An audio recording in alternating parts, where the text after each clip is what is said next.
अस्सलाम वालेकुम बच्चों आज हम इज्तिमाई ज़िंदगी के लिए आम इंतज़ामात इस लेसन का हिस्सा दुआम पढ़ेंगे।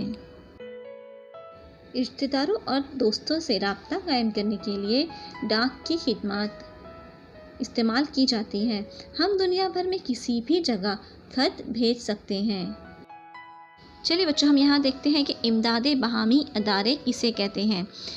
लोग किसी इलाके में जमा होकर ये मालूम करते हैं कि मकामी ज़रूरतें क्या है, यानी उस इलाके की ज़रूरतें क्या है, और उसके मुताबिक ये तय करते हैं कि आपसी ताउन से कौन सा कारोबार या सनत कायम की जा सकती है। इन सनतों या कारोबार को कायम करने के लिए अपने पास मौजूद रुपया इकट्ठा करते हैं। इन सनतों या कारोबार से हासिल होने वाला मुनाफा आपस में तकसीम कर लेते हैं। लोगों के बहामी ताउन से कायम किए गए ये अदारे ही इमदादे बहामी अदारे कहलाते हैं। बच्चों, क्या तुम्हें मालूम है आज से कई साल पहले डाक का निज़ाम किस तरह चलता था? गोलकुंडा में 2-3 मील के फासले पर छोटी छोटी झोपड़ियाँ हुआ करती थी। पहली झोपड़ी में एक हरकारा यानी पोस्टमैन, जिसे हम डाकिया कहते हैं, वो मौजूद रहता था। पहला हरकारा डाक का थैला पहली झोपड़ी से लेकर दूसरी झोपड़ी में डाल देता था और वहाँ दूसरा हरकारा उसे लेने के लिए तैयार रहता था।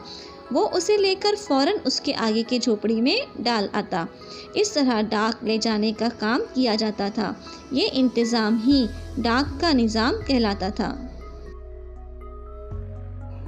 चलिए बच्चों, कुछ नुकात के तहत देखते हैं कि हमने इस लेसन में क्या सीखा।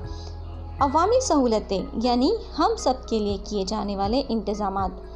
गांव के इंतज़ामात ग्राम पंचायत संभालती है। शहरों के इंतज़ामात नगर पालिका संभालती है। बड़े शहरों के लिए महानगर पालिका हुआ करती है। अवामी खिदमत और सहूलतों का इस्तेमाल एहतियात के साथ करना चाहिए। बैंक में पैसा महफूज रहता है। हम दुनिया भर में किसी भी जगह खत भेज सकते हैं। लोगों के ताउन से कायम किए गए अदारे इमदादे बहामी अदारे कहलाते हैं। चलिए बच्चों, हम यहाँ पर ये लेसन ख़त्म करते हैं। Thank you. अल्लाह हाफिज़।